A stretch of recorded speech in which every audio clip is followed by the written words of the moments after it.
Jefferson, sou coordenador e professor da Maie e vou acompanhá-los nesta manhã, que eu tenho certeza que vai ser bastante produtiva, tá bom? Então a ideia de hoje é trabalharmos com introdução, ok? Vamos ver as estratégias de introdução, ver como que a gente consegue produzir uma boa introdução para vocês conseguirem notas de excelência, tá certo? Então, vocês já receberam, os novatos já receberam o material de introdução, né? Fernanda já havia encaminhado a vocês e os veteranos também já têm, né, este material de introdução e neste caso a gente vai fazer uma revisão com os veteranos e com os novatos a gente vai de fato entrar, né, nesse universo que é o universo da introdução. Tudo certo? Vamos seguir? Estão me ouvindo bem? Qualquer coisa, para, pergunta, eu volto, compartilhe informações, a hora de a gente tirar dúvidas, a hora de a gente conversar para resolver tudo é agora. Tudo beleza? Vamos lá então? Então, olha só, a gente vai começar com esse trabalho de introdução, e a introdução é um momento ímpar, né, para o nosso texto, né? Como vocês já estão cientes, né, que é elemento que as escolas já discutem bastante, é ali na introdução que a gente vai seduzir o leitor. A introdução, então, é um espaço de sedução, tá? O que muitas escolas não ensinam é como seduzir o leitor. E a ideia desta aula é que a gente aprenda a seduzir o leitor. Então nós dizemos que a introdução estabelece uma relação, digamos, sensual, uma relação, digamos, erótica com a linguagem, ok? O erotismo, a sensualidade é o espaço do jogo de sedução, né? Afinal de contas, quando tentamos seduzir alguém, a gente parte de um processo de jogo para fazer todo esse processo. Beleza? Ô Daniela, bom dia para ti. Conversa comigo aqui. Eu vou chamando alguns de vocês para conversar comigo ao longo do processo. Dani, bom dia, tudo bem? Dani, conta pra mim aqui, conta seu segredo pra gente aqui. Quando você está afim de alguém, qual que é a estratégia de sedução que você utiliza? Compartilhe, ensine-nos, vai lá. Uai, eu Uai. vou já Ah, mandar mensagem, dar o melhor, né? Apresentar o melhor sempre, com o mais próximo, para conquistar. Ah, não sei, fico bem surpresa. ok, ok, é isso. É sempre tentar dar o melhor nesse processo inicial, porque a gente quer efetivamente conquistar, então é preciso que a gente dê o nosso melhor. E é isso que a gente vai tentar fazer na introdução, né? Como é o espaço de conquista, a gente vai dar o nosso melhor na introdução. Então é a parte do texto em que a gente vai dedicar mais tempo, em que a gente vai dedicar mais cuidado, que a gente vai ter mais zelo para exatamente mostrar essa perspectiva do melhor. Maria Eduarda, conversa comigo. Obrigado, Dani. Bom dia para ti, Maria Eduarda. Tudo bem? Bom dia, tô bem, obrigada. E você? Tudo jóia também. E aí, ô Duda, quais são as suas dicas de sedução? Divida conosco. Acho que, igual a Daniela falou, você tem que dar o seu melhor para a pessoa perceber que você está interessado e, consequentemente, gerar uma reciprocidade, né? Ok. Acho que é isso. Perfeito, perfeito. Essa ideia de reciprocidade ela é bem importante na introdução, né? Você tem que, na introdução, mostrar o seu interesse de sedução, né? Então, e como a gente mostra? A gente mostra com o jogo de palavras, a gente mostra trabalhando a linguagem, né, para que você desperte no outro ali uma reciprocidade. Então é importante mostrar, né, nessa introdução a vontade de conquistar o outro, né? Você tem que ser claro no sentido de querer conquistar o outro. Senão, você vai ficar ali achando que está fazendo um jogo de sedução, mas o outro não está nem percebendo que você está afim. E É, aí o negócio complica. Então, é sermos explícitos. Valeu, Duda, obrigado. Ok. imagina, eu que agradeço. Mas aí, cuidado com uma coisa. A introdução, como é espaço de jogo, ela tem que ser bem construída, claro, mas a gente não pode deixar o miolo do texto também mal construído. Senão aqueles problemas.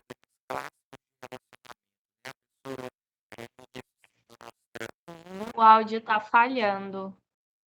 Espera aí, deixa eu tentar organizar. Se tiver problema, vocês vão. Alô? Oi. E agora? Tá saindo? Tá.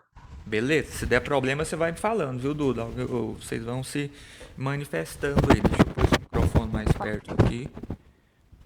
Ele tá com um pouquinho de mau contato. Olá, olá. Deixa eu aumentar um pouquinho o volume. Pera aí, na mesa de som.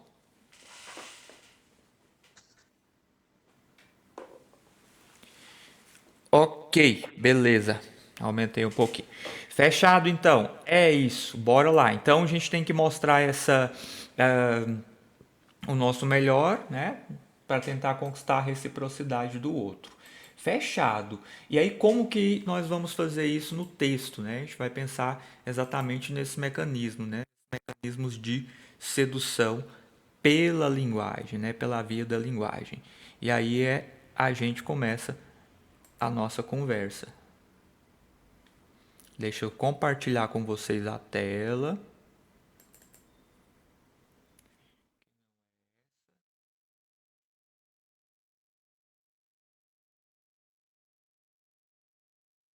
Segundo. Beleza, agora sim, agora sim. Vamos lá? Vamos para o material então? E aí vamos pensando algumas questões ali dentro desse material, tá bem? Então é isso, ó. Como vocês haviam destacado, a sedução é feita a partir de mostrar, né, o nosso lado mais belo, a nossa melhor versão, como estão dizendo aí nas redes sociais, né? É sempre importante mostrar a nossa melhor versão. E a gente vai aprender a como mostrar essa melhor versão, tá bem? Primeira coisa, a gente vai pensar que tem um teórico russo, né, um linguista bastante famoso, chamado Mikhail Bakhtin. Sempre que a gente vai estudar texto, a gente pensa no Bakhtin. O Bakhtin diz o seguinte: foi ele que começou com essa teoria acerca dos gêneros textuais, por isso ele é tão importante por ser um pioneiro nesse setor de textos, tá bem? O Bakhtin fala o seguinte, que cada gênero textual tem as suas características, ok? Peculiares, e são essas características que fazem com que nós possamos, né, juntar dentro de uma mesma categoria discursos que são semelhantes. Né? Então nós temos ali o artigo de opinião, ele tem as suas características peculiares, temos as cartas com características peculiares. Então, são essas características que vão dizer de que faz parte um determinado gênero textual. E o Bakhtin diz também que cada parte dos gêneros textuais tem as suas especificidades, o que quer dizer que a introdução tem especificidades, o desenvolvimento tem especificidades e a conclusão também tem as suas especificidades. Então é preciso que a gente conheça as características de cada parte do texto, ok? Para que nós consigamos alçar resultados de excelência. E o Bakhtin traz para a gente uma dica importante. Ele diz que um dos aspectos fundamentais do gênero é o estilo. Cada gênero tem um estilo, cada parte do texto também tem um estilo, tá? E aí é importante que nós compreendamos quais são os elementos de cada parte do texto, os elementos que vão compor este estilo, certo? E aí o Bakhtin fala para a gente que um dos aspectos que determinam um estilo são as palavras, ok? Então a gente vai pensar em trabalhar bem, escolher bem as palavras para a gente colocar em nossa introdução para que possamos seduzir. Então, se a introdução é esse espaço em que a gente vai mostrar o nosso melhor, nós temos que selecionar para colocarmos nela as palavras, nossas melhores palavras.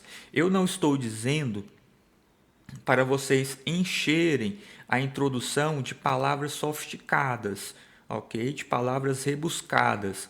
Mas é importante que nós tenhamos, sim, uma introdução cuja riqueza lexical é patente. Ou seja, temos que trazer palavras um pouco mais sofisticadas, sim, para a introdução, mas obviamente temos que ter bom senso para também não extrapolarmos, né, a sofisticação dessa introdução e termos problemas de encaixe de palavras, tá? Então, cada palavra precisa se encaixar na outra, precisa se encaixar no contexto. E aí isso é muito importante porque a gente começa a perceber que todo o processo de produção textual é um processo feito a partir da reflexão, a partir da racionalidade. A gente não escreve texto na tora, sem fazer nenhuma reflexão. A gente escreve os nossos textos sempre refletindo a respeito das palavras que a gente vai colocar, a respeito da estrutura sintática, a respeito de tudo. Então, notem que a menor unidade do texto é a palavra. E desde a palavra, enquanto menor unidade do texto, nós temos que estar reflexivos para escolher as palavras adequadas. Então imaginem vocês, né? Vejam vocês que o texto ele tem muitas palavras. A média de quantidade de palavras para um texto Enem, por exemplo, 450 palavras. Essa é a média. Alguns menos, alguns mais um pouquinho, mas a média é 450 palavras, que precisam ser todas elas escolhidas de modo reflexivo, né? As palavras não podem simplesmente brotar, você precisa de pensar em cada uma dessas palavras para que você consiga alçar um máximo de expressividade. A gente vai pensar em expressividade, né? A gente vai pensar aqui também vamos pensar em beleza, ok? Beleza. A gente vai pensar em estética. Lembrem-se vocês de que a beleza, a estética, é também um elemento sedutor. Assim como em nossa vida real, né, a beleza física seduz, aqui no texto a beleza também seduz. E aí a escolha de palavras vai conferir ao texto maior expressividade, maior beleza, maior estética. Geralmente, quando nós dizemos determinadas coisas com as palavras adequadas, nós temos muito mais chance de conseguir convencer os nossos interlocutores do que quando dizemos as coisas com palavras não tão adequadas, não tão expressivas. Tá bem? Existem situações bastante comuns, diga-se de passagem, em que os indivíduos utilizam-se de palavras bonitas, de bons vocábulos para contar mentiras.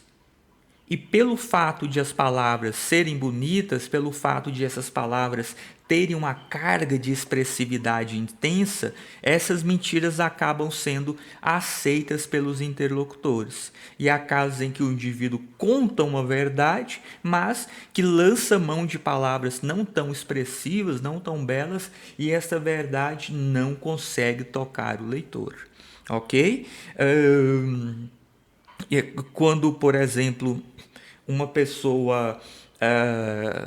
uma pessoa bonita, como eu, fala alguma coisa, nós temos a tendência de aceitar melhor do que quando uma pessoa feia fala coisa. Olha os preconceitos de padrão estético aí entrando em cena. Tá bem? Então é isso. Vamos conferir o máximo de expressividade, o máximo de beleza para as nossas introduções, certo?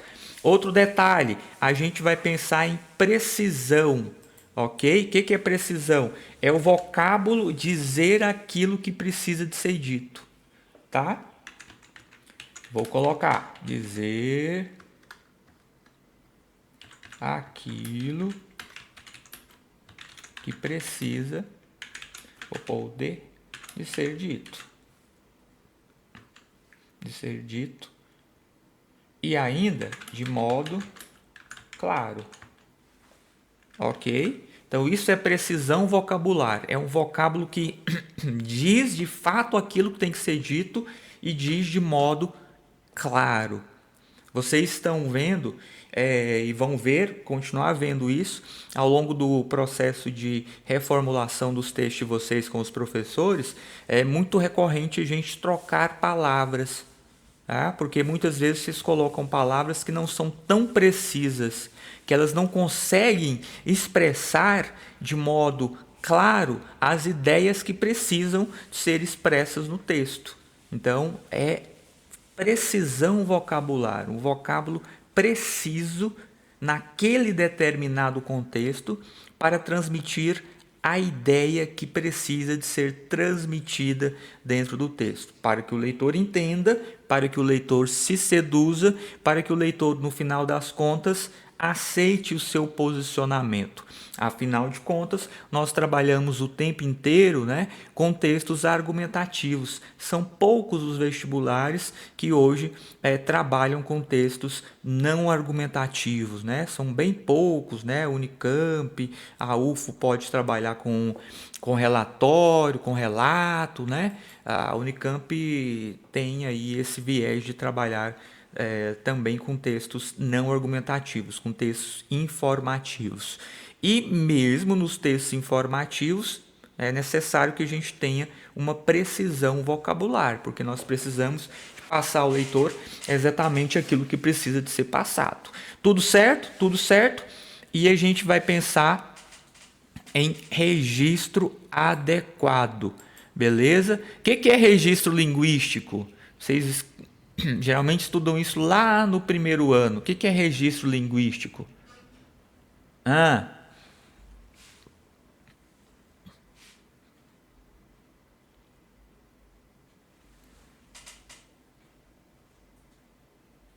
Ana Clara, o que é um registro linguístico? Vocês aprendem lá no primeiro ano.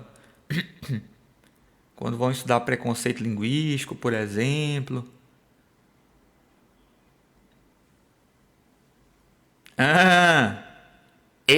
Negada. Bora rememorar ali os conceitos fundamentais. Ok? O que é o registro? É o grau de formalidade do discurso. Tá bem? Então é um grau de formalidade do discurso. Tem discurso mais oralizado e tem discurso menos oralizado.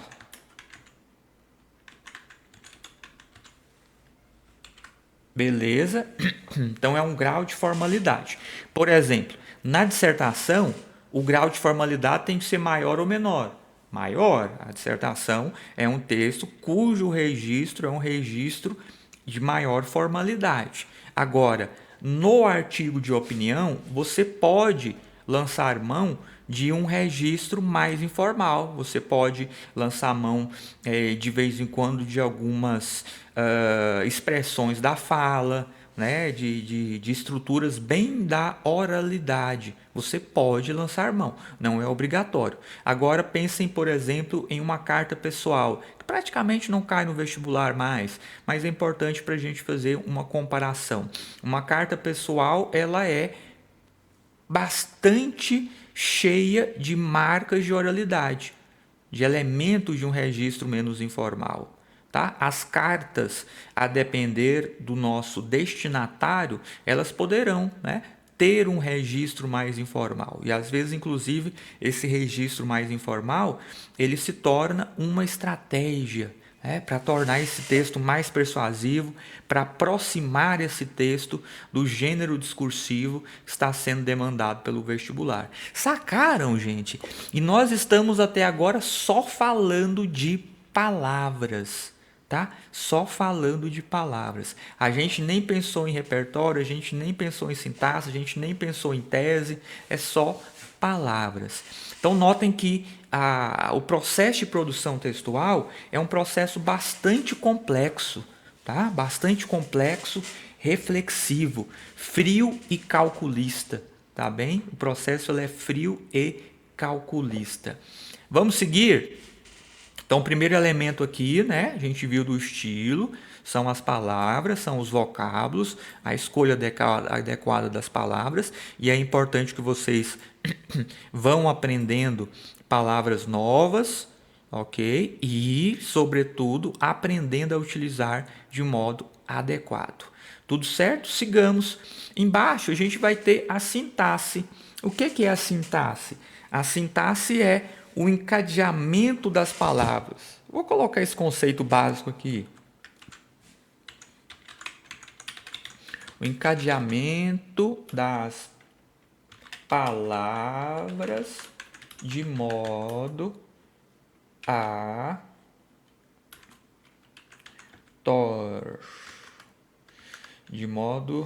torná-las, não, de modo a construir um discurso inteligível. Ok? A sintaxe tem muito a ver com estrutura. Tudo certo? Então veja, lá na base, né? Na base da língua, a gente vai ter as palavras, ok? Mas notem que é sempre preciso que a gente tenha um certo manejo para conseguir colocar as palavras na ordem certa para que esse encadeamento de palavras produza sentido. Ok? O encadeamento de palavras tem que produzir sentido. Agora, aqui em nossas redações, nós não queremos simplesmente produzir sentido, nós queremos produzir o melhor sentido. Então, dependendo da ordem que você coloca as palavras na oração, você também conseguirá mais expressividade, ok? Conseguirá mais precisão, conseguirá o registro adequado e você conseguirá um texto mais belo, ok? Então, é a organização das palavras no discurso que diz respeito à sintaxe. Então, no processo de construção sintática, a gente vai, sobretudo na introdução, né? A gente vai explorar, por exemplo, a colocação das palavras dentro da frase. Onde é o melhor lugar para eu colocar esta palavra? Será que se eu trocar a ordem da palavra melhora? Fica mais expressivo? Fica mais bonito? Será que se eu pegar esse adjunto adverbial, cujo local padrão é no final da frase, e colocá-lo no meio da frase, no começo da frase, eu vou conseguir mais expressividade? Eu vou tornar esse texto mais sedutor? Então, estão notando que a gente pode movimentar as palavras dentro da frase, a gente pode movimentar as orações dentro da frase, os adjuntos, tá? Para conferir maior expressividade para a frase. Vamos pensar que a gente vai tratar a nossa introdução como uma pintura, como um objeto artístico, né? Como um processo de design de interiores. Pensa no interior, né? No interior de um cômodo. Quando você consegue colocar os objetos, os móveis, em locais estratégicos, o espaço fica muito mais bonito, fica muito mais acolhedor. Ok? Então é isso que a gente precisa. Experimentar a movimentação das palavras dentro da frase, dentro da estrutura, para a gente se dar bem.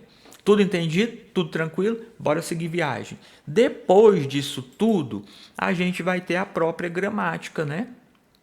A gramática também tem uma margem maleável.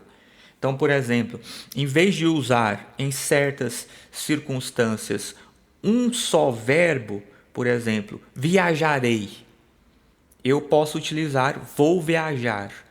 A depender do contexto, uma ou outra estrutura fica mais interessante.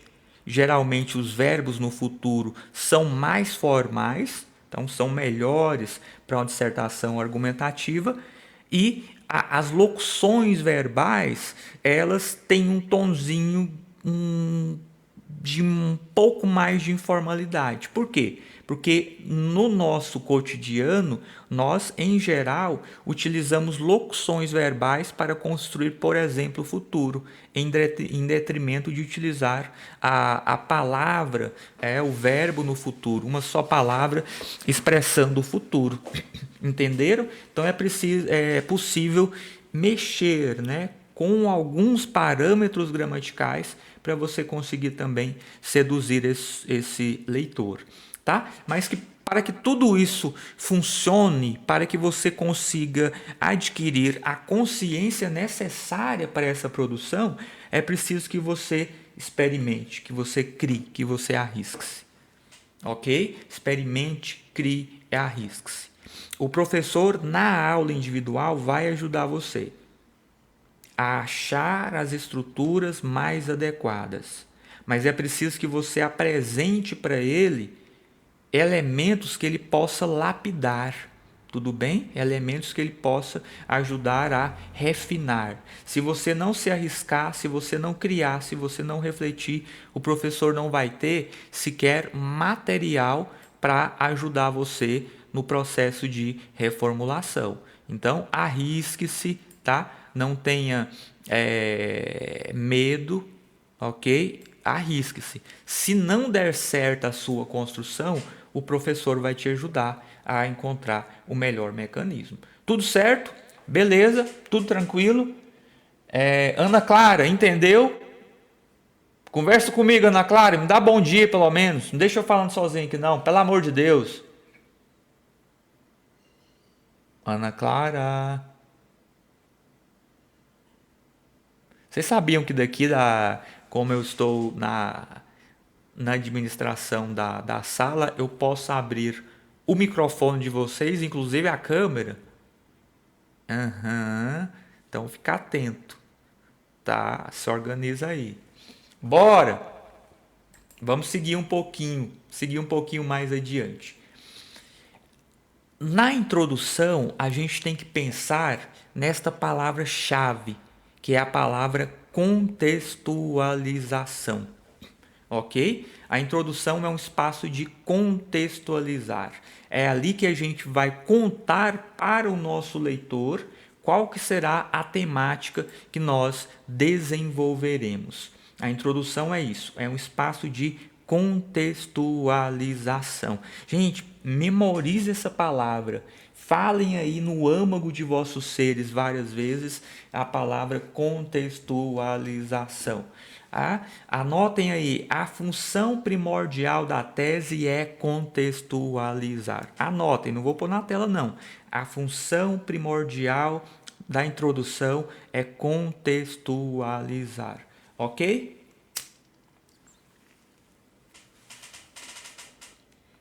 Deixa eu ver alguém para conversar comigo aqui.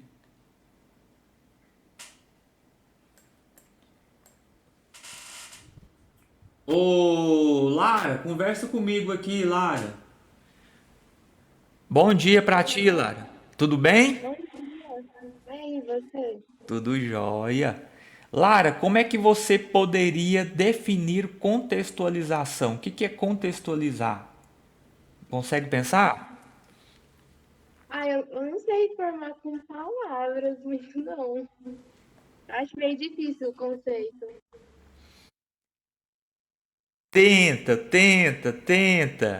Por exemplo, quando você vai levar, aconteceu um problema na escola e você vai levar esse problema para o diretor para reclamar. O que você tem que fazer para ele entender o problema? Falar sobre. Ah, assim, a contextualização está relacionada com contexto, né? Então eu tenho Perfeito! que falar com o lugar, assim, Uhum. alguma coisa assim relacionada, eu pensaria. Ok. Pra O falar lu... direitinho do lugar, as coisas, o que aconteceu. É. Perfeito. Ok, é isso.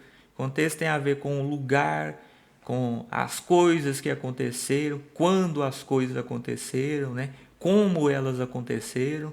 Tudo isso é contextualizar. Então você contextualiza, conta ali a história para que ele entenda o problema. E aí você faz a sua queixa, faz a sua reclamação. Na redação, o processo é similar. A gente vai contar para o nosso leitor, obrigado, Lara. A gente vai contar para o nosso leitor onde a coisa aconteceu, como a coisa aconteceu, né? Quando a coisa aconteceu. Então a gente vai trazer para o nosso leitor informações para que ele compreenda o tema, tá? Aqui na introdução, então, a gente vai achar mecanismos para contar para o nosso leitor o tema do texto, contar para ele sobre o que esse texto vai falar. E lembrem-se, Mas, mas de que maneira eu faria isso? ok, isso a gente vai ver de agora para frente, viu, Lara? De Uhum. agora para frente a gente vai pensar em tudo isso, em como que a gente vai contar para o nosso leitor. E aí a gente tem estratégias para fazer isso e fazer isso de modo a seduzir o leitor. Não é simplesmente contar de qualquer jeito, mas contar pensando nesse trabalho com as palavras, nesse trabalho com a sintaxe, nesse trabalho com a gramática. E agora a gente entra mais especificamente no conteúdo. Se a gente pudesse fazer uma divisão um pouco sumária, né, e também até reducionista, a gente iria dizer que a gente trabalhou ali atrás, né, quando a gente pensa em estilo ali, a gente trabalhou com forma, com jeito de dizer, com modo de dizer. Agora que na contextualização, a gente já vai entrar no conteúdo, ok? E aí a gente vai chegar a isso, mais ou menos isso que você disse. O que dizer, ok? O que dizer para contextualizar, o que dizer para fazer com que o nosso leitor compreenda o tema com o qual a gente vai trabalhar. Essa é a função que a gente vai desempenhar, né, de agora para frente. Vai pensar nisso agora, beleza? Então vamos lá. A primeira coisa que a gente vai pensar para dizer dessa estrutura de contextualização, né? Como contextualizar? A gente tem um caminho para isso, ok? Um caminho para isso, um esquema para isso. Você pode, a partir desse esquemão, né, dar para o texto as suas próprias características, desenvolver esse esquemão a partir da sua do seu ponto de vista, né? A partir de sua relação com o texto. Você pode fazer esse esquemão do seu jeitinho, tá? Sem que a gente, entretanto, desrespeite o esquema, desrespeite a estrutura. Então, a primeira coisa que a gente vai fazer, né, a primeira possibilidade é contextualizar o assunto. Agora eu vou explicar melhor. Depois, a gente vai chegar até o recorte temático e depois a gente vai fazer a tese. Isso aqui nesta ordem, tá bem? A gente pode, né, pensando a estrutura de um texto comum, né, pensando na estrutura de um texto em geral, a gente pode, possibilidade, tá? Aqui é possibilidade. Contextualização do assunto, primeira frase. Se for pensar em uma introdução com 3 frases, tá? Ela pode ter mais, claro. Menos de 3 frases, de jeito nenhum, tá bem? Primeira, vou colocar ali, primeira frase, a gente vai contextualizar o assunto. O recorte temático vai aparecer na segunda frase, se a gente for trabalhar com 3 frases, não se esqueçam, não é uma obrigatoriedade trabalhar só com 3, mas temos que ter pelo menos 3 frases, tá bem? E por fim, a tese na terceira frase. Isso daqui ajuda sobretudo quem tem muita dificuldade para produzir o texto, tá? Para produzir a introdução. Vamos pensar nisso. Então, daqui a gente já vai refletir a respeito de algo que a Fernanda fala com vocês com muita frequência, né? Cada frase do texto tem a sua função e nós precisamos ter consciência das funções exercidas por cada frase do nosso texto. Então, certo? Contextualizar o assunto, a gente vai para o recorte temático e depois a gente chega na tese. Eu vou detalhar isso com vocês, tá? Só para a gente ter a noção da estrutura agora. Primeira coisa que a gente vai pensar é no assunto, né? Qual que é a diferença entre assunto e recorte temático? Qual que é a diferença entre esses dois caras aqui? O assunto, galera, o assunto é genérico, ele é grande, ele é abrangente. E o recorte temático ele é mais restrito. A gente vai ver um exemplo para pensar nisso daqui. Olhem, por exemplo, esta frase temática. Ó. A incidência de ISTS entre jovens no Brasil contemporâneo. Vamos imaginar que vamos produzir um texto cuja frase temática seja essa. A incidência de ISTS entre jovens no Brasil contemporâneo. E aí aqui eu queria pensar com vocês o que é assunto e o que é recorte temático. Se a gente olhar em termos de assunto, aquilo que é mais abrangente, aquilo que é maior aqui dentro, a gente vai ter a questão da ISTS. Esse é o assunto geral, ok? Isso é o que é mais abrangente aqui dentro da nossa estrutura, tá? ISTS, a saúde sexual, né? Isso é o que é mais abrangente. Entretanto, o vestibular não quer que a gente aborde o assunto de modo tão genérico. Porque se a frase temática for simplesmente ISTS, imagina, chegou no vestibular, a frase temática é essa, ISTS, ok? Infecções sexualmente transmissíveis. Você ia ficar perdido. Você poderia fazer uma abordagem das ISTS na Grécia Antiga, por exemplo, como que eram as ISTS na Grécia Antiga. Você poderia fazer uma abordagem da ISTS nos Estados Unidos, ou da ISTS na França, da ISTS entre jovens, da ISTS entre adultos. Viu que isso daqui é extremamente grande, extremamente amplo, né? Então o assunto ele é muito amplo e o vestibular, para restringir esse assunto, ele faz o recorte temático, ou seja, é como se ele pegasse, né, esse ISTS, né, que é um painelzão, uma coisa bem grande, e ali dentro desse assunto grandão, que é o ISTS, ele fosse recortando os trechinhos, recortando um pedacinho que é sobre o qual você deverá falar ao longo de todo o texto. Isso tem mão dupla, porque ao mesmo tempo que o recorte temático não deixa a gente perdido, porque pensar em ISTS de modo amplo é muito difícil, né? A gente fica, meu Deus, o que eu vou fazer agora? O que eu vou abordar sobre isso? Então, ele restringe e facilita, mas ele pede algo em troco. Nada é de graça na vida. Se ele restringiu o assunto, fazendo o recorte temático, ele quer que você, em troca, aborde tudo que está no recorte temático. Ok? Então vamos. A gente não vai pensar só em ISTS no nosso texto. O ISTS foi recortado. Então primeiro a gente vai ter o seguinte, logo no comecinho, né? A incidência. Ok? Então a gente vai pensar na ISTS como um elemento que incide, como um elemento que repete-se, tá? A incidência de ISTS, mas a incidência de ISTS não é entre qualquer parcela da população, é a incidência de ISTS entre jovens. Então viu que recortou? Já recortou a estrutura? Não é ISTS em qualquer população. Não é simplesmente ISTS, mas a recorrência, né? A incidência de ISTS, ok? Entre jovens, não é entre adultos, não é entre idosos, não é entre crianças. Quando a gente pensa jovem, criança é novo, é nova, mas não é jovem. Vamos pensar nessa coisa da adolescência para a primeira fase da idade adulta.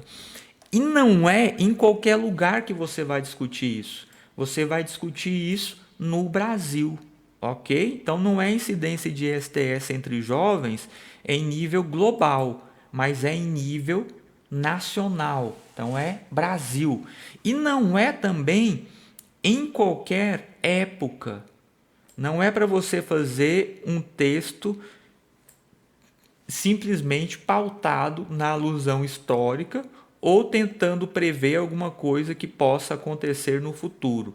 Você estará trabalhando com algo que ocorre na contemporaneidade. Então, estão vendo? Isso é o recorte temático e o assunto é ISTS.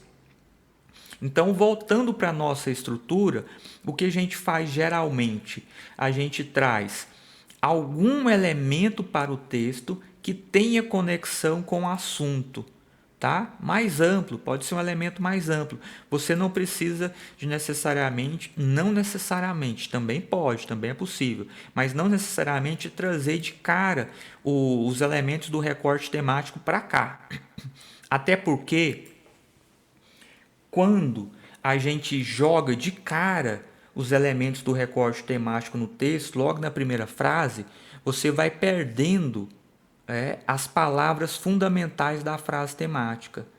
Então, se você usou ISTS na primeira frase, você já perdeu a possibilidade de usar essa palavra de novo. E essa palavra precisa aparecer um pouquinho mais na frente, ali no recorte temático. Então, a gente vai pensar em alguma coisa mais ampla, mais ligada ao assunto, tá bem? Geralmente é assim, não estou dizendo que não pode ser de outro modo.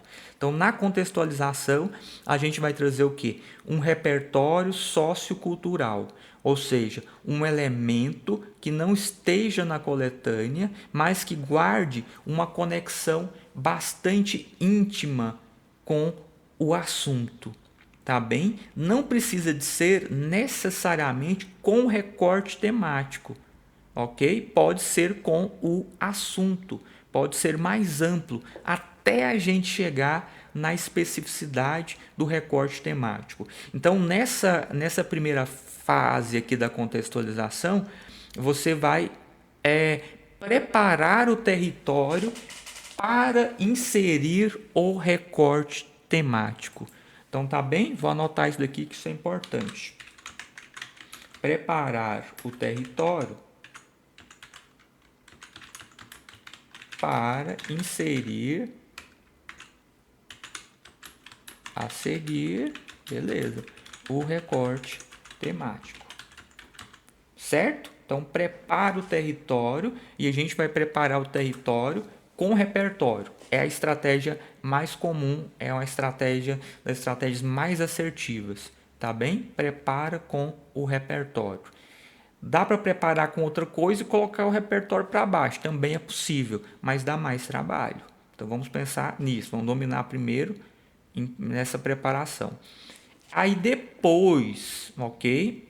A gente vai conectar essa primeira parte, né? Essa primeira parte mais ampla com o recorte temático. Então a primeira e a segunda frase precisam estar muito bem conectadas, tá? Você tem que sair do assunto para chegar ao campo específico do recorte temático, tá? Conectar uma frase à outra usando os conectivos e vocês terão depois uma aula sobre conectivos também. No Enem, esse recorte temático é também chamado de problematização, tá? É onde você vai trazer o problema propriamente dito. Vamos pensar aqui no nosso caso, né? A incidência de STS entre jovens no Brasil contemporâneo. O que você poderia utilizar para contextualizar esse assunto? Poderia pensar, por exemplo, trouxe algumas possibilidades. Ó, morte dos compositores Cazuza e Renato Russo em decorrência da AIDS, viu que a gente já está falando, já está trazendo o assunto, né? Nesse caso especificando o elemento dele que é a própria AIDS. Podemos pensar nisso, tá? Outra possibilidade, no Brasil, o primeiro caso de HIV surgiu nos anos 80, ok? Está fazendo uma história para depois chegar até o recorte temático, tá certo? Por exemplo, o Ministério da Saúde tem um projeto chamado Teletab. Ele disponibiliza cursos online acerca das infecções sexualmente transmissíveis a todo cidadão interessado. Então você pode pensar isso, trazer essa informação. O Ministério da Saúde tem um projeto assim. Viu que isso não é o tema propriamente dito? Tem tudo a ver com o tema, tem uma ligação extremamente forte com o tema, mas não é o tema propriamente dito. Ok? A gente vai chegar até ele. Então, o Ministério tem esse projeto, mas isso não tem sido suficiente para minimizar a incidência de STS entre jovens no Brasil contemporâneo. Aí você vai fechando, né? Você vai fechando o seu discurso. Quando a gente fala de STS, a gente está falando, claro, de saúde. Então você poderia também pensar no assunto saúde e depois recortar o assunto para pensar na ISTS. E aí você teria, por exemplo, a Declaração dos Direitos Humanos, tá? Que estabelece a todo cidadão o direito à saúde. Entretanto, no Brasil contemporâneo, haja vista a grande incidência de STS entre os jovens, essa premissa não vem sendo cumprida. Aí você segue, ok? Começa lá com o mais geral e aí você vem. Então, aí nós vamos chegar ao recorte temático, que é onde você traz de modo mais objetivo, de modo direto, o problema. Traz de modo direto o tema, tá? No Enem vai ser sempre uma problematização, porque os temas do Enem são sempre um problema de ordem social, cultural, econômico, comportamental, religiosa, artística, etc. É sempre um problema aquilo que você aborda no Enem. Então tá bem? Então na segunda frase é onde que vai entrar especificamente o tema, o recorte temático, certo? E aí, por fim, você vai colocar a tese.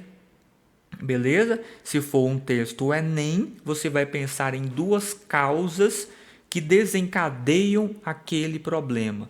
Pronto, você tem uma tese. No Enem, né, como Fernanda já falou com vocês, a melhor estratégia para a produção das teses é trabalhar com duas causas para aquele problema. E aí você fecha. E aí estou pensando em uma introdução básica com 3 frases. Ok? Com essas 3 frases você consegue fazer uma introdução de extrema qualidade, certo? E aí um detalhe importante, isso daqui vocês têm que memorizar mesmo, tá? Tem que memorizar mesmo. Isso daqui é um mantra sagrado, tá? É um mantra sagradíssimo. Guarda aí no seu coração. Para você não fugir do tema, você precisa de utilizar na introdução de cara e também ao longo do texto as palavras centrais da frase temática. Então, aqui na introdução, você vai utilizar todas as palavras da frase temática. Ah, mas não pode utilizar as palavras da frase temática? Quem disse isso? Você pegar os textos 1000 do Enem, eles estão lá as palavras da frase temática sendo utilizadas. Porque quando eu utilizo todas as palavras da frase temática na minha introdução, eu já vou me resguardar do perigo de tangenciar, ok? Ou do perigo de fugir do tema. E aí lembrem-se, se você tangencia ou foge do tema, ano que vem você vai ter que fazer o vestibular de novo, porque você não vai passar. Então, a gente vai utilizar as palavras centrais da frase temática na introdução sempre, tá bem? Sobretudo ali na parte do recorte temático, nessa segunda frase, ali na tese, tá certo? Então, isso é lei, isso é regra. E os professores vão ajudá-los sempre a fazer essa estrutura aí. Tudo tranquilo? Tranquilos? Beleza? Gente, tá com alguma dúvida? Lara, conversa comigo, volta aí. Entendeu agora como que a gente vai fazer essa contextualização? Sim, deu para entender, sim. Beleza. Só uma coisa. Numa frase, no tema, se eu quiser, eu posso deslocar ele para colocar na introdução? Como assim, Lara? Explique melhor. Tipo, nesse tema aqui, a incidência de ISTS entre jovens no Brasil contemporâneo.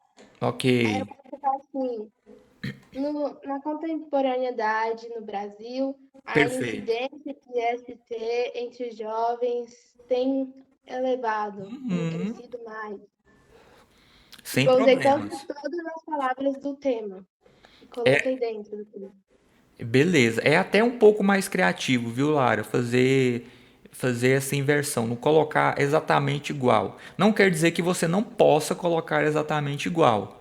Mas se você fizer essas inversões, mudar as palavras de lugar, desde que você as utilize na introdução, não tem problema. Você pode brincar com elas. Às vezes é mais estratégico começar, né, no Brasil contemporâneo e depois colocar o elemento. Não tem problema nenhum. Pode mandar bronca nisso daí. Aí vai valer da sua estratégia, né? Vai achar o melhor mecanismo aí para seduzir o leitor. Tem que aparecer as palavras. A ordem não tem problema, ok? Você Ok. pode utilizar. Beleza. Agora, para a gente aprofundar mais ainda esse como fazer a contextualização e esse como seduzir o leitor, a gente vai pensar em algumas estratégias de introdução. Notem que o material é bastante extenso. Nós não vamos passar por todas as estratégias hoje. A gente vai ver algumas delas, a gente vai ler um exemplo de cada e o trabalho de aprofundamento disso é um trabalho que vocês vão ter que desenvolver em casa. Tá? Então, vocês vão trabalhar, vão estudar depois as outras estratégias. Eu tentei fazer um material bastante autoexplicativo, né? Bastante claro, para que vocês tenham aí a autonomia de estudar o material sozinho em casa. Tudo certo? Então, a primeira estratégia, que é bem bacana, a gente vai pensar em frase nominal mais explicação, ok? Frase nominal seguida de explicação. E aí a gente vai chegar na primeira coisa, né? Frase nominal. O que é uma frase nominal, galera? É uma frase que não tem verbo, ok? Na gramática, nome. Vou escrever aqui. Na gramática, a rigor, nome é tudo aquilo que não é verbo. Substantivo é nome, adjetivo é nome, pronome é nome, ok? Então é uma frase que não tem verbo, certo? A gente vai começar o nosso texto com uma frase que não tem verbo.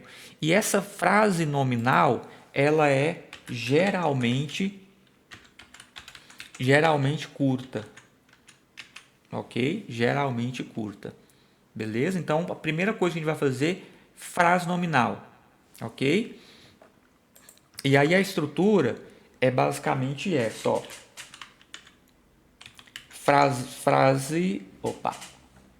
Frase nominal, ponto, ok? Ponto final, ok? Frase nominal, curta, ponto final, não é vírgula, ok? Depois, a segunda frase, notem que aqui a gente vai ter mais de 3 frases na nossa introdução, ok? Mais de 3. O 3 frases é o básico. A gente não pode fazer menos. Aqui, com frase nominal, a gente vai ter pelo menos 4, tá? Então, frase nominal, ponto final. Na segunda frase, a gente vai explicar a frase nominal. A frase nominal, o que é o bacana dela? A frase nominal, ela cria uma expectativa, ok? A frase nominal cria expectativa. O que esse cara está falando? O que esse cara está querendo com essa frase nominal? O que é isso? Então, criar expectativa é interessante. Criar expectativa é interessante. Por exemplo, Dani, conversa comigo aqui rapidão de novo. Oi. Imagina assim, Dani, lançaram um filme. Acabaram de lançar um filme, tá no cinema. Se você tem uma expectativa em relação a esse filme, né? Uma boa expectativa, tá curiosa, o que você vai fazer? Como assim? Tá com expectativa, lançou esse filme no cinema, você tá com expectativa, você tá curiosa a respeito desse filme, o que você vai fazer? Vou, vou ver? Você vai ver. É isso. Você vai assistir o filme. Então, quando a gente cria uma expectativa no leitor, o leitor fica querendo seguir. Vou seguir, quero ir mais adiante, estou com expectativa. Estou com uma expectativa boa com esse curso, então eu quero seguir esse curso, eu quero fazê-lo. Ok? Então, a primeira frase, Dani, vai criar uma expectativa. Então, por isso, essa primeira frase tem que ser bem construída. Tem que escolher bem as palavras que estão nela, porque ela vai tentar chamar a atenção, vai tentar seduzir, vai criar essa expectativa.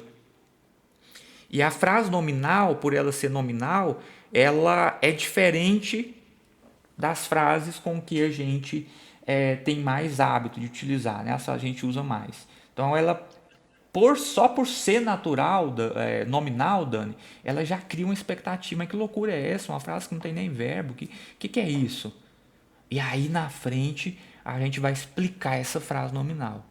Porque geralmente a frase nominal ela não tem, ela não é tão autoexplicativa. Ela demanda uma explicação. E aí que está o lance. Você quer ver a explicação daquilo. Aí você segue, aí você continua lendo o texto, ok? Então a frase nominal cria expectativa. Depois da frase nominal, valeu, Dani. Depois da frase nominal, você vai explicar essa frase nominal. Tem que ficar claro isso, tá? Depois da frase nominal, depois você vai explicar a frase nominal. Então, para fazer essa explicação da frase nominal, a gente vai usar sempre um recurso anafórico, ok? Ana Clara, recurso anafórico. O que é um recurso anafórico? É uma palavra, é uma estrutura que retoma o que já foi dito. Anáfora é uma retomada daquilo que já foi dito. Eu vou buscar no texto lá atrás alguma coisa que eu já disse, tá? Vou representificar o dito com o recurso anafórico. Certinho?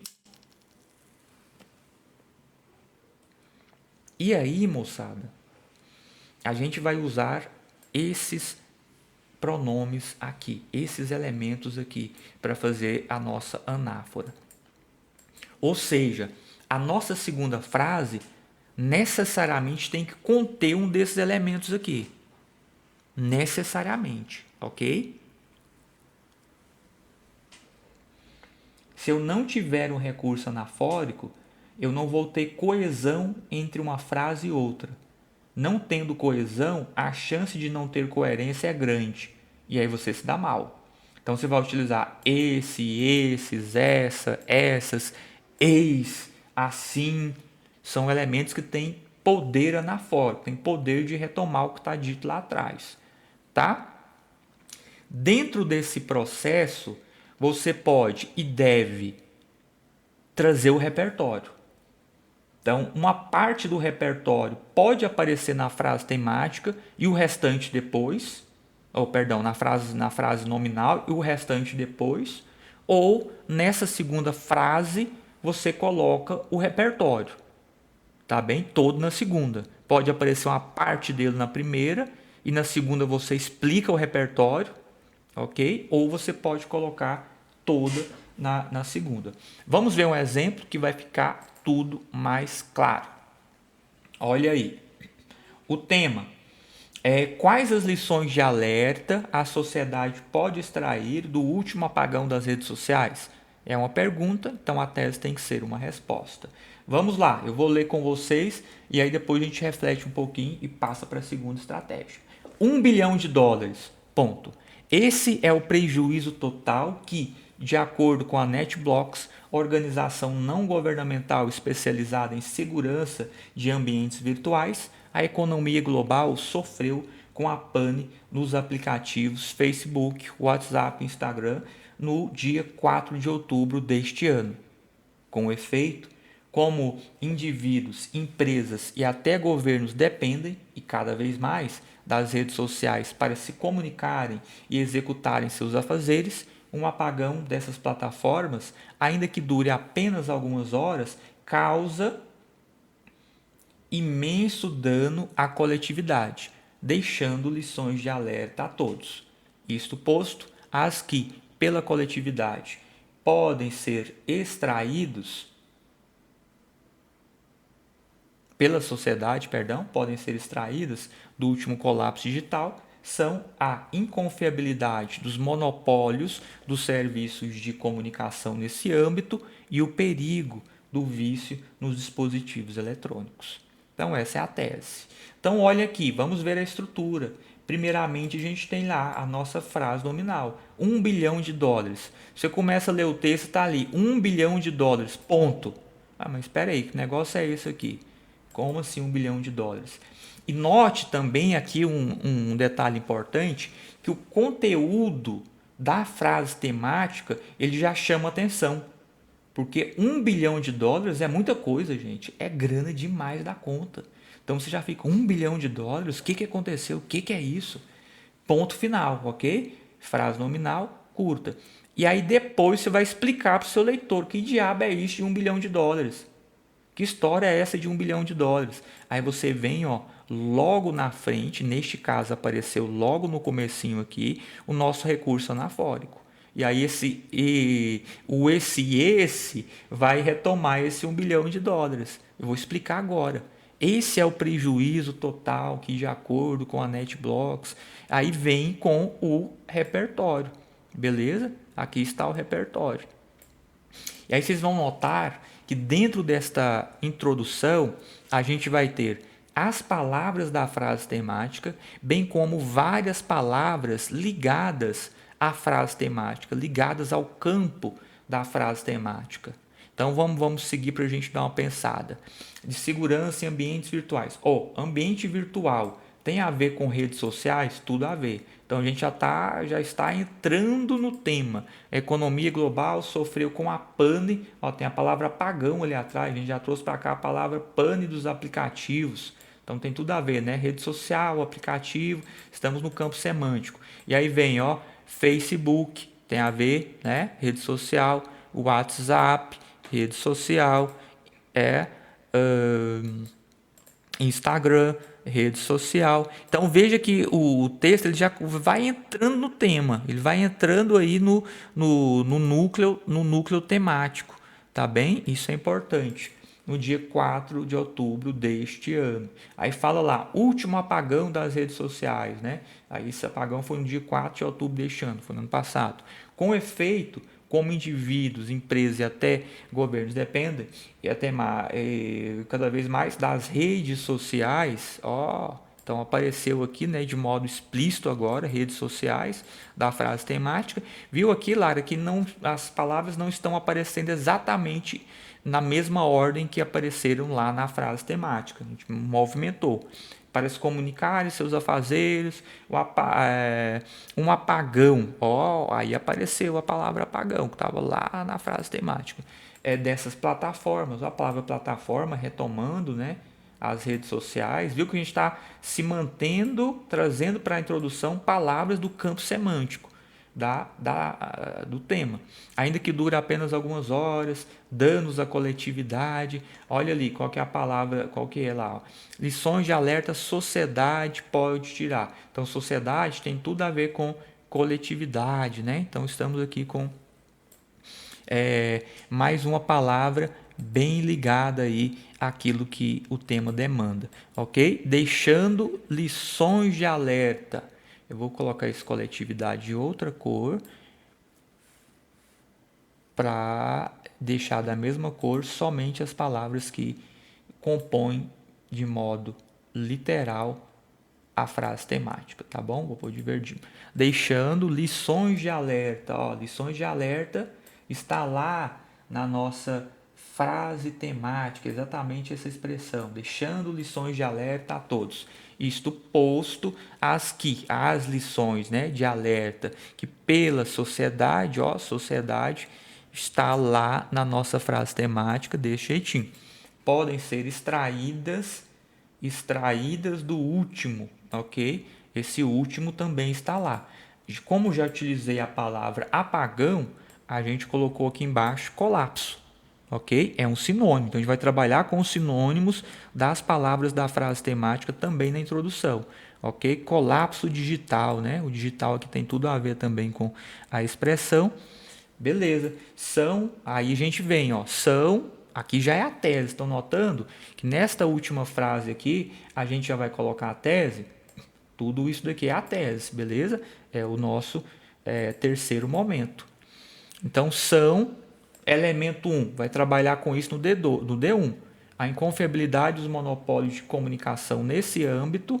Então, primeiro elemento da nossa tese, isso daqui vai ser o nosso... vermelhão não dá, hein? O nosso D1. E aí, o outro elemento, que vai ser o nosso D2, nosso segundo núcleo de tese. Pronto. Entenderam? Então, tem todos os movimentos aqui, ó. Primeiro movimento é o movimento da contextualização, tá?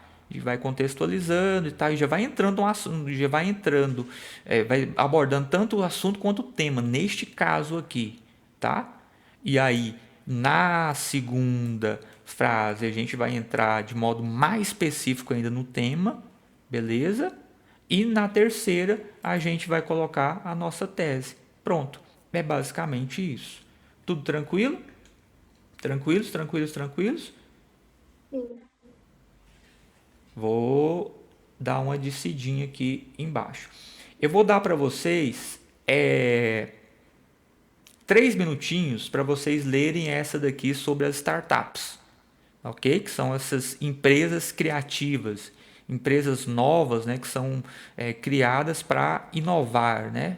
Geralmente são empresas pequenas que começam pequenas e depois podem se tornar grandes empresas, né? Empresa no campo da inventividade, no campo da inovação.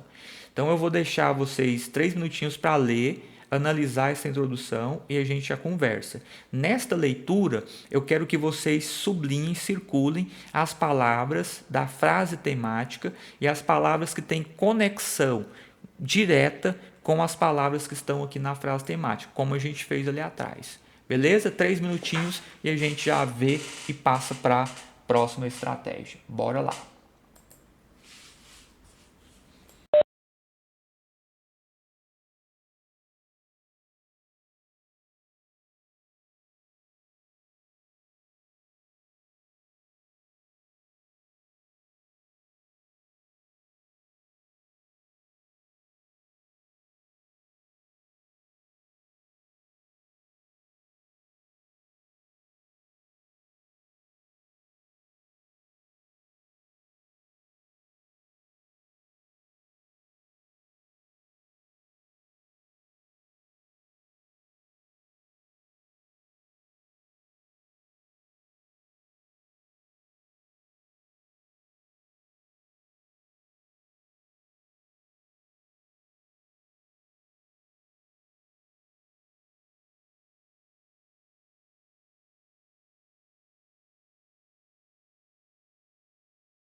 Vamos lá? Vamos lá?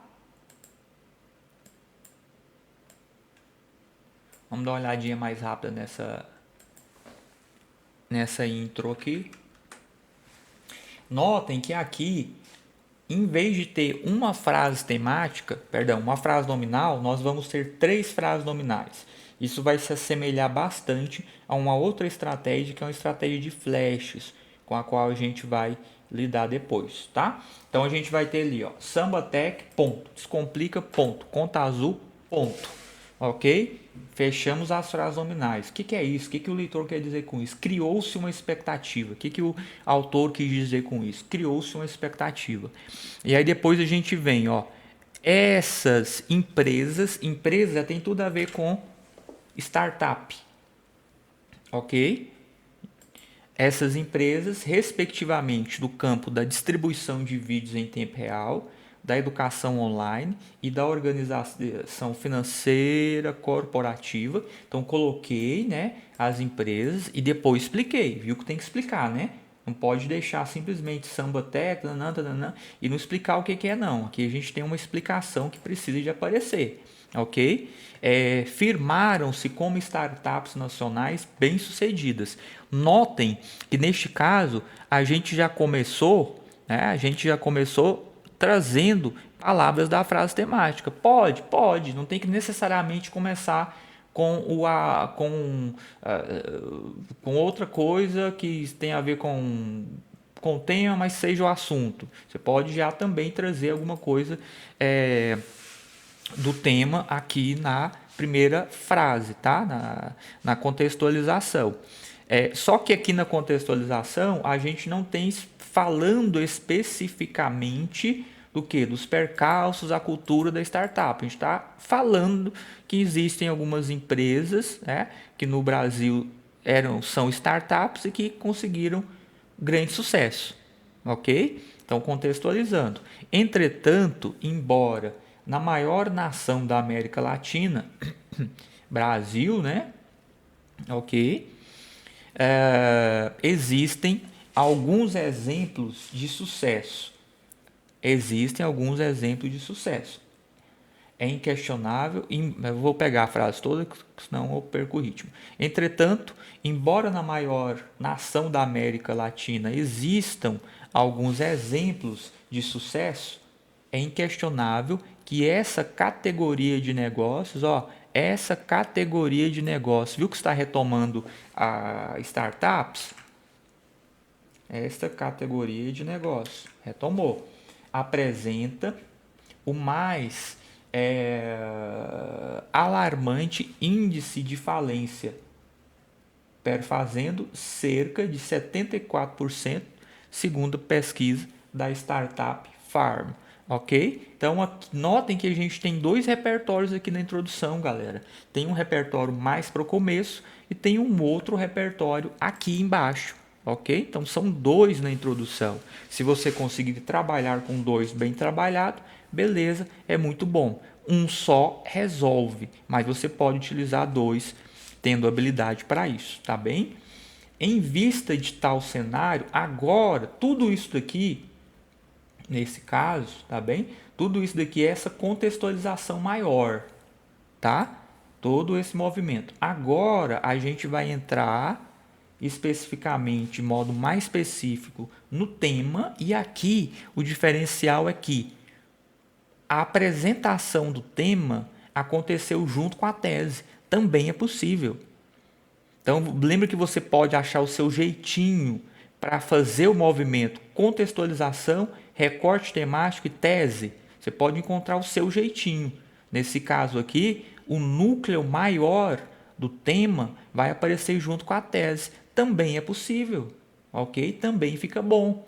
Em vista de tal cenário, percebe-se que no Brasil, o Brasil estava lá, né, apareceu ali em América Latina, o maior país da América Latina, apareceu de modo explícito aqui, existem fortes percalços, olha os percalços aqui, existem fortes percalços para se sustentar, entre os quais destacam-se a inobservância à legislação do setor, tem cultura aqui, Cultura desse modelo de empreendimento, né? Pulei.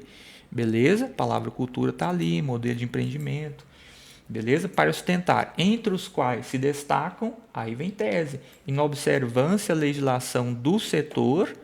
Então, é a tese 1, parágrafo 1, e elemento 2.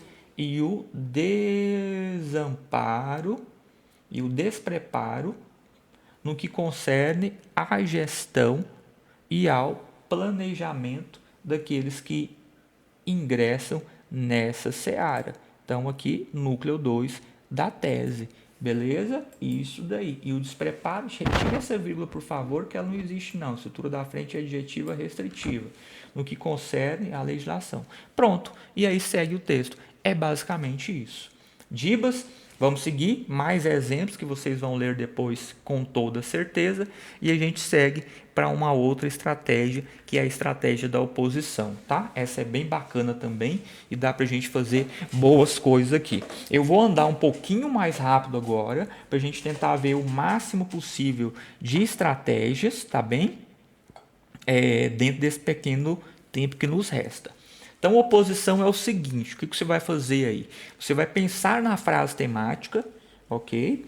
E aí você vai, a partir dessa reflexão sobre a frase temática, trazer duas situações que se opõem, ok? Pensar em duas situações que se opõem e que tem uma conexão com a frase temática. Na primeira frase do seu texto, você vai colocar uma dessas situações. Na segunda frase, outra situação. E na terceira frase, você vai explicar. E dentro desse processo, você tem que utilizar o repertório em algum lugar. Tudo bem? Então, você vai um lado da moeda, outro lado da moeda, explicação de tudo isso. Certo? Então, vamos ver. Você pode pensar, por exemplo, uma situação ideal na frase 1, que é contraposta à realidade na frase 2, beleza? Dois argumentos contrários, beleza? Que expressam distintos posicionamentos da sociedade sobre o tema, sobre o assunto. Duas situações adversas relacionadas à ideia posta, né, dentro do tema. Para introduzir essa oposição, a gente vai usar alguns elementos, ok? Algumas expressões que são utilizadas para você introduzir a oposição. Então, você pode utilizar de um lado, na primeira frase, de um lado, vírgula, tararam, tararam, tararam, ponto final. De outro, vírgula, tararam, tararam, tararam, ponto final. Terceira frase, você faz a explicação. Com o exemplo vai ficar mais claro. Em uma face, em outra, sob um ponto de vista, sob outro ponto de vista, beleza? Em um extremo, em outro, em uma perspectiva, em outra, ok?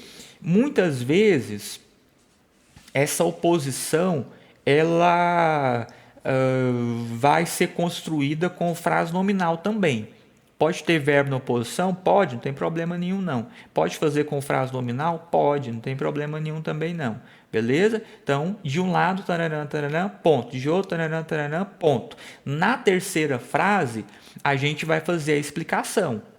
E aí, novamente, nós vamos ter que lançar mão dos recursos anafóricos. Então, na terceira frase, necessariamente deve existir algum recurso anafórico para retomar a oposição e explicá-la ao nosso leitor. Então, a oposição, ela cria uma expectativa, o cara quer ler para entender que diabo é isso, que oposição é essa, o que é isso, ok? E a terceira frase vai explicar, né? Vai atender a expectativa. Então, vamos ver um exemplo que vai ficar bem mais claro. O abandono do setor de defesa civil na nação brasileira. Tá? O setor de defesa civil, né, que é responsável aí, por prédios que estão em risco, por espaços, né, públicos ou não que estão em risco, é o campo da defesa civil. Então vamos lá. De um lado, verbas liberadas para ações de desocupação das residências em risco e para reformas estruturais na cidade. Ponto. De outro, dezenas de cadáveres soterrados e lares destruídos pelas fortes chuvas. Então, viu que você criou uma expectativa? Mas o que é isso? O cara tá falando do que aqui, meu Deus? Eu tenho que terminar de ler esse texto para ver o que esse cara quer dizer. De outro lado, o outro aspecto, tá, desta nossa oposição. Criei a expectativa no leitor. Agora na frente eu vou explicar. E olha aqui o nosso recursinho anafórico aparecendo aqui. Se não colocar o recurso anafórico, pessoal, a gente vai ter uma estrutura sem coesão, né? O que pode implicar incoerência. E aí aquilo que deveria chamar a atenção do leitor vai ser um tiro no seu pé. É esse o paradoxo referente ao desastre que abalou Petrópolis, região serrana do Rio de Janeiro, conforme anunciou a Rádio CBN. Então, estão vendo? Aqui a gente tem, de modo mais explícito, o repertório. Isso daqui faz parte do repertório também. É a explicação, né? Isso daqui também ajuda a gente a entender o repertório. Então, o repertório está diluído, neste caso, na oposição e na frase seguinte. Ok? Então, esse primeiro momento, né, é o primeiro movimento dessa contextualização maior, contextualização do assunto, ok? Não falou ainda especificamente do setor de defesa civil, mas o repertório tem tudo a ver com o setor de defesa civil, ok?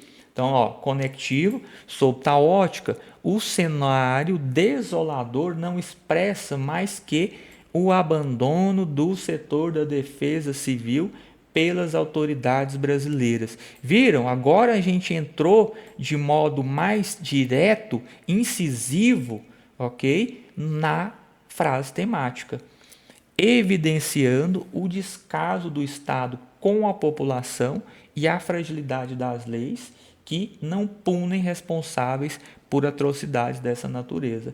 E aí notem que neste caso a gente vai colocar o recorte temático junto com a tese. Beleza? Não tem problema. Então, elemento 1, o que evidencia esse abandono? Evidencia o descaso do Estado com a população. Então, veja que no fim das contas, a gente tem aqui uma tese por causa.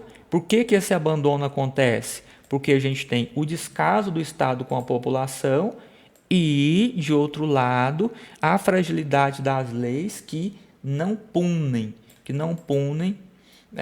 os responsáveis por atrocidades dessa natureza, atrocidades semelhantes, né, àquelas que ocorreram ali em Petrópolis. Pronto, D1, descaso do Estado com a população, D2, fragilidade das leis que não punem. Fechado? E aí você desenvolve. Tranquilo? Embaixo, ó, de um lado, um país territorialmente cercado pelo inimigo ameaçador, de outro, uma grande potência bélica pronta para atacar. Aí você vai, é esse, tananã, tananã, e desenvolve, tá? Vamos seguir? Aqui em sequência cinematográfica, eu só vou passar por ela, tá? Bem rapidamente. O que você vai fazer? Você vai pensar naquelas cenas de cinema em que a gente tem flash, pequenas cenas, sabe? Várias cenas pequenininhas desencadeadas, ceninhas de 1 segundo, 2 segundos, bem pequenininhas desencadeadas, formando como se fossem vários flashes de cenas. A gente vai fazer isso na nossa redação. Como? Fazendo várias frases curtas, ok? Pequenininhas, flashes, que podem ser frases nominais, é mais interessante que assim o seja, tá? Que sejam frases nominais, mas pode ter verbo também. Então você joga ali pelo menos 3, tá? 3, 4, 5 pequenas frases. Notem que essa estratégia aqui, ela é boa para artigo. Ela não é a melhor estratégia para dissertação Enem. Ela é boa para artigo, porque ela é mais estilizada, tá? Ela é mais poética. Então ela se casa melhor com um artigo de opinião. Então criou vários flashzinhos que podem guardar em si, por exemplo, a ideia de uma coisa que vai crescendo, né? Então, por exemplo, chuvas fortes, ponto. Desabamento, ponto. Mortes, ponto. Ok? Viu que tem um crescente aí? Aí na frente você faz o mesmo processo que a gente usou ali atrás. Você vai explicar. É esse o cenário que alarmou a cidade de Petrópolis, entenderam? E aí segue contextualizando. Vamos ver um pequeno exemplo para a gente poder ver isso daqui. Quarentena, ó, o tema: o enfrentamento da pandemia no Brasil. Processo letárgico ou diligente? Letárgico é lento, devagar, e diligente é rápido, ok? O enfrentamento no Brasil foi lento ou foi rápido, né? É uma proposta universal. Quarentena rigorosa, ponto. On flash. Testagem em massa, ponto. Fechamento de rastreamento dos cidadãos, ponto. Fechamento de fronteiras, ponto. Viu que você criou a expectativa no leitor? Que diabo é isso? O que são essas coisas? E aí na frente você vai explicar. Olha aqui, tais ações. Olha o tais ações aqui fazendo a nossa anáfora.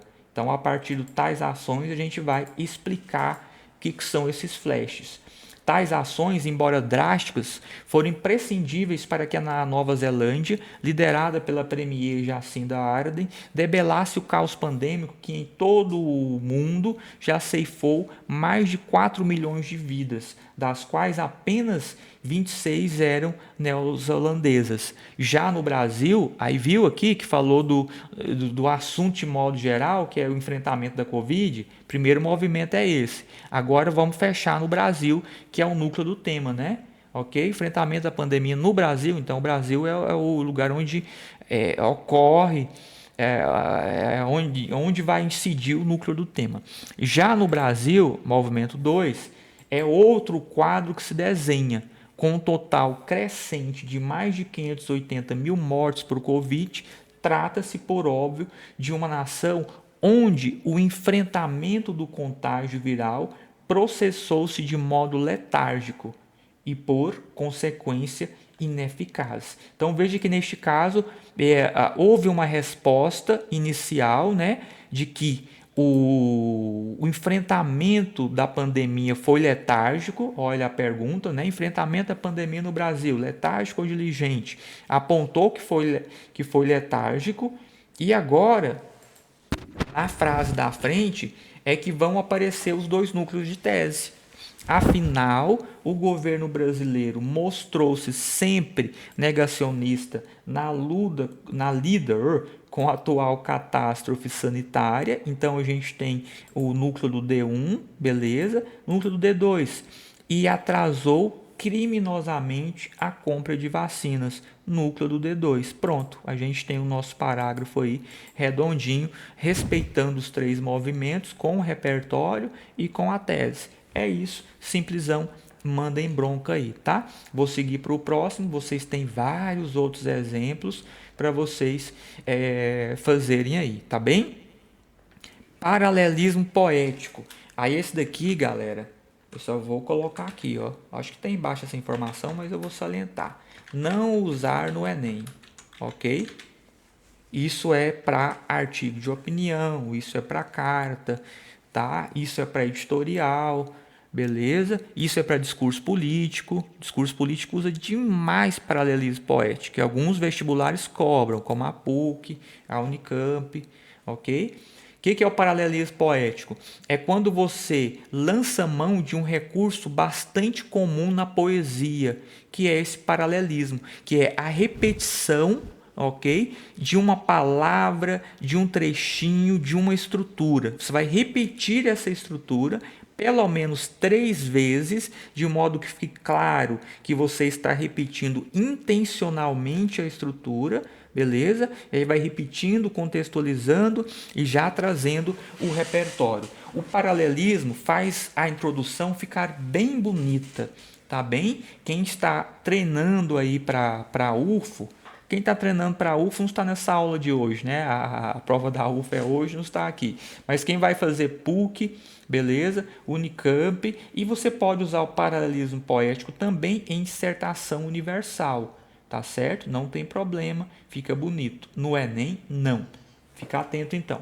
Bora ver um exemplo que vai ficar bem mais claro isso. Vai repetir pelo menos três vezes a mesma estrutura, o mesmo começo de frase, ok? A mesma palavra. Por que três vezes? Para deixar claro que você está fazendo a repetição de modo intencional e que não se trata, vixe Maria, e que não se trata de um acidente. Porque se você às vezes repetir poucas vezes, ok, ou duas vezes, vai ficar parecendo que você está diante de um acidente, tá? De uma mera repetição de palavras, tá? Uma repetição acidental. A repetição do paralelismo, ela tem que ser uma repetição consciente, tem que mostrar que é uma repetição consciente. Bora ver esse exemplo aqui de um artigo de opinião que eu escrevi. Vamos lá no comecinho. 590, 786 mil. O número sufoca-me, entala na garganta. 590, 786 mil brasileiros mortos pela Covid-19, como divulgou o G1. 590, 786 mil amores que se foram. 590, 780 mil pais, avós, filhos, amigos que deixam a saudade danada. Enquanto uma atmosfera de dor, uma poeira cinza, um ar pesado vem pousando sobre a gente. E onde estava o governo quando o mundo caía? Pergunto a mim, deputado federal. A resposta levo-a a público neste artigo. Em função de priorizar a economia em detrimento das vidas e de aferrar-se à crença na imunidade de rebanho, o poder público agiu com inequívoca letargia no enfrentamento da pandemia, insuflando sofrimento e desespero no país. Então veja que é artigo, né? Viu que a linguagem é muito mais subjetiva? Viu que há uma tentativa de tocar no sentimento do leitor? Isso é uma característica do artigo. E olha aí o paralelismo, né? A estrutura repetindo, né? Repetindo. Viu que tem um quê de frase nominal seguida de explicação aqui também, né? Tem um número, aí vem o número, sufoca-me, entala. O repertório aparece aqui, viu? O repertório aparece aqui dentro do processo. Então, contextualiza. Era para o autor, né, se passar por um deputado federal, beleza? Que ia falar sobre esse processo, que foi letárgico ou diligente. Então, eles colocam no discurso e tal. Na última frase, a gente tem a tese. Entendidos? Isso é o paralelismo poético, tá bem? Há outros exemplos embaixo, depois vocês vão ler. Quem vai fazer artigo, sobretudo, vai ficar muito atento a isso daqui. A alusão histórica, a gente não podia deixar de falar da alusão histórica, tá? A alusão histórica é muito bacana para você fazer a sua introdução, ok? A sua introdução no Enem, por exemplo, qualquer vestibular. A alusão histórica cabe em qualquer lugar, inclusive na Unirv, que restringe o uso de repertórios. Ok? Então, o que você vai fazer? Você vai começar o seu texto com algum elemento histórico que tenha conexão com o tema. Ok? É preciso que essa conexão fique bem clara, tá? Quanto mais conectado ao tema for o repertório da introdução, melhor. Mais chance você tem de se manter dentro da temática. Tudo certo? Então, vai pensar aí em um elemento histórico que tenha uma ligação intensa com o tema, e aí você vai colocar esse elemento, fazer a conexão, né, com o tema e vai problematizar. Tudo certo? Então, é importante ter bons conhecimentos de história para a gente conseguir fazer isso daí do modo adequado, tá bem? Tem mais explicações aqui que depois vocês vão dar uma olhada. E aqui vou passar bem rapidamente por esse exemplo, tá certo?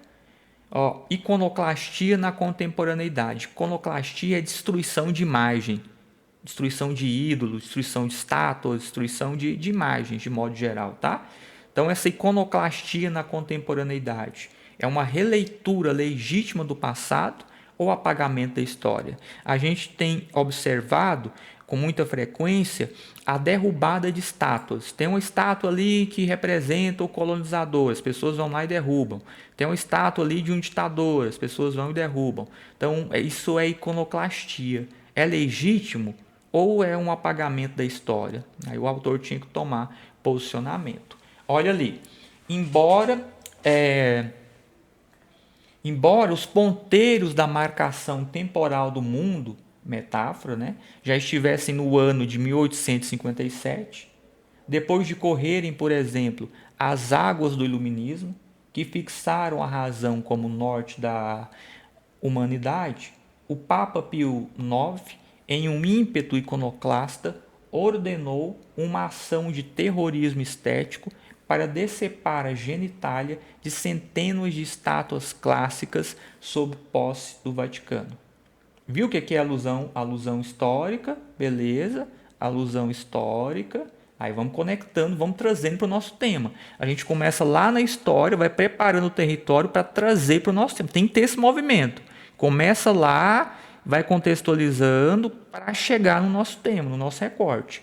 A lamentável empreitada que desrespeitou a liberdade artística e intentou autoritariamente eliminar traços da memória de várias épocas, volta a ser mimetizada na contemporaneidade, em ações de vandalismo e de derrubada de monumentos a figuras históricas. Ok? Então já estou trazendo para cá. A contemporaneidade já veio para o nosso presente.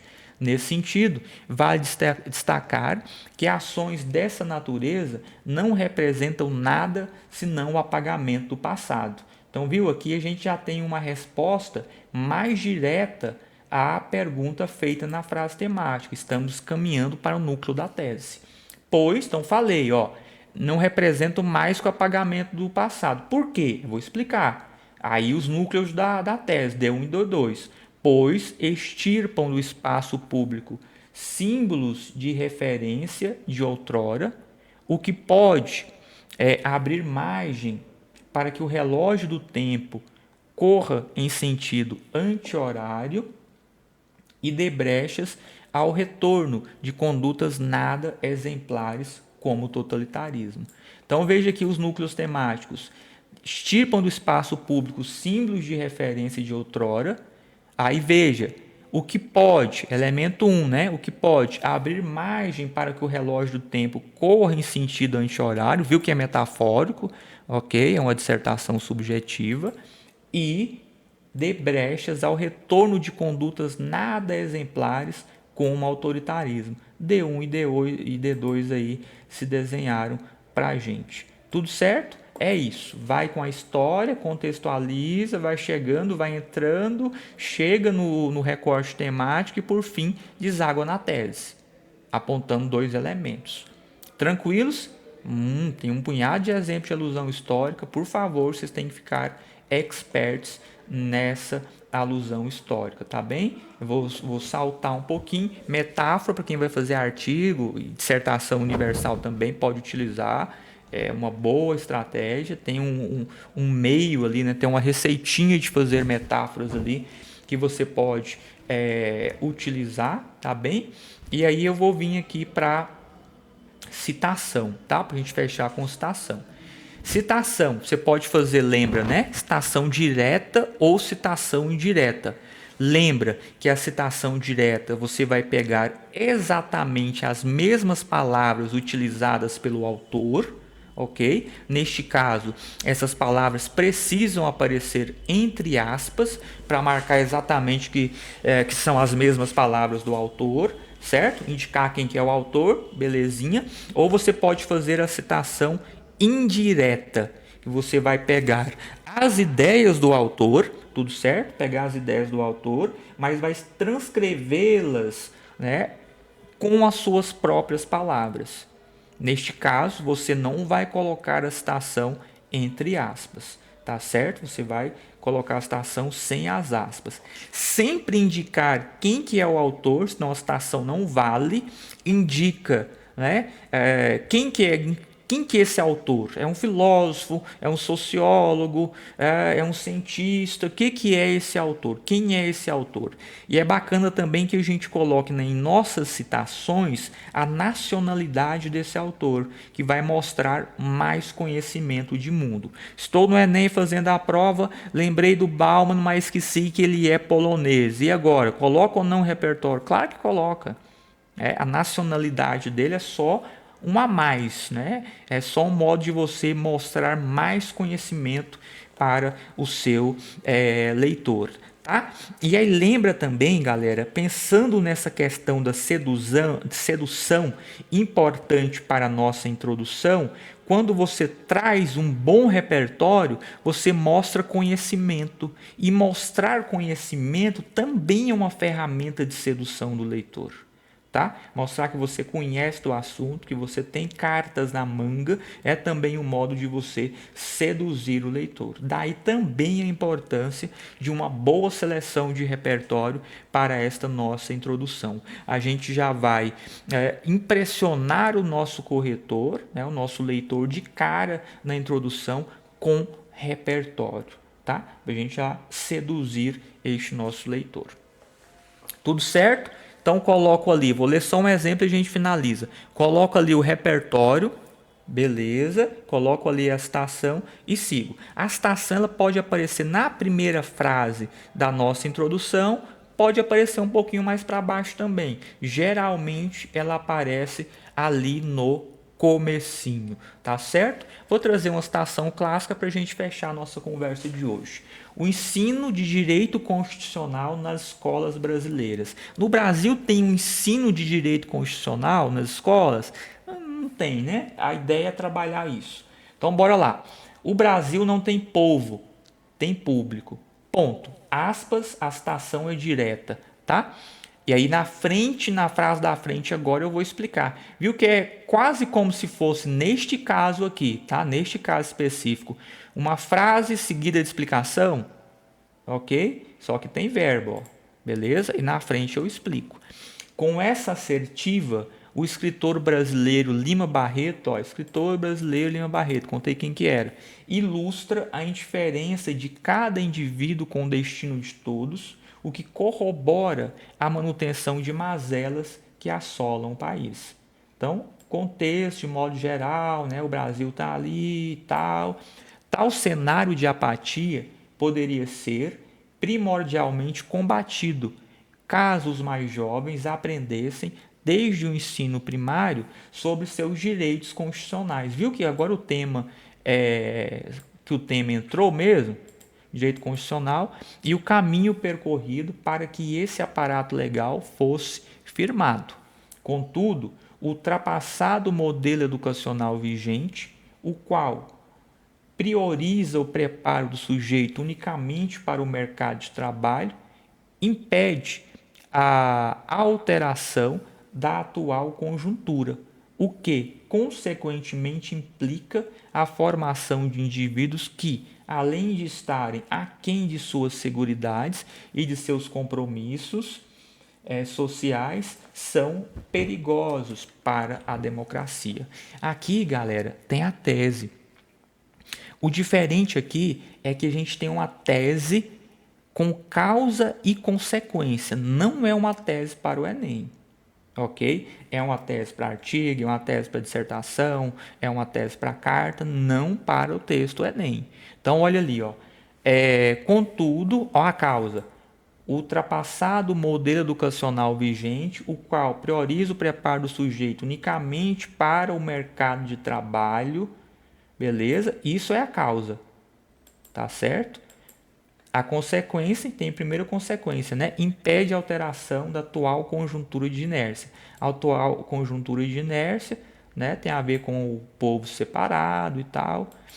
E aí a consequência, o que, consequentemente, implica a formação de indivíduos que além, tananã, ok? E aí a consequência, beleza? Causa e consequência. Fechados? É isso, beleza? Vamos encerrar. Gente, muito obrigado. Valeu demais por terem participado aqui do Domingão desta aula. Espero que tenham aprendido algumas coisas para usar em seus textos, não deixem de ler todo o material, sublinhar, circular, buscar palavras que você não conhece, pegar repertórios que estão... Gente, estão diante de uma lista gigantesca de repertório sociocultural. Você pode utilizar nos seus textos. Vai utilizando, que você vai memorizando. Muita estratégia, pode pegar um trechinho ali, um pedacinho de frase, você pode usar no seu texto. A gente aprende também imitando. Tá? A gente imita e cria, e isso faz da gente bons leitores e bons escritores. Valeu, boa tarde para todo mundo, beijão, bom resto de domingo. Tchau, tchau. Tchau. Tchau, obrigada. Bom domingo. Valeu, valeu.